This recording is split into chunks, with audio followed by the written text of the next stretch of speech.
আসসালামু আলাইকুম। আজকে উলুকান্দি কাজ করছিলাম, এই ওয়ালটি কাজ করছি। আমাদের সাথে আছেন 2 জন মিস্ত্রি আর 2 জন হেল্পার। এই যে হচ্ছে ভিতর সাইড আর বাইরের সাইড হচ্ছে উত্তর দিয়ে নতুন কাজ ধরছি।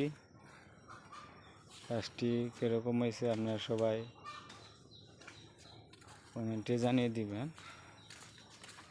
আর আমাদের জন্য সকলে দোয়া করবেন, কাজ যেন বেশি বেশি পাই, আবার সুন্দর মতো যেন করতে পারি। সকলের কাছে এই দোয়াই চাই, আমাদের জন্য দোয়া করবেন।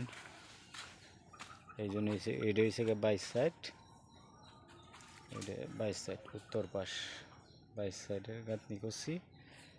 এই জন্য এই দিক পশ্চিম দিক দিয়ে 22 সাইড। তাই সবাই ভালো থাকবেন, সুস্থ থাকবেন। আল্লাহ হাফেজ।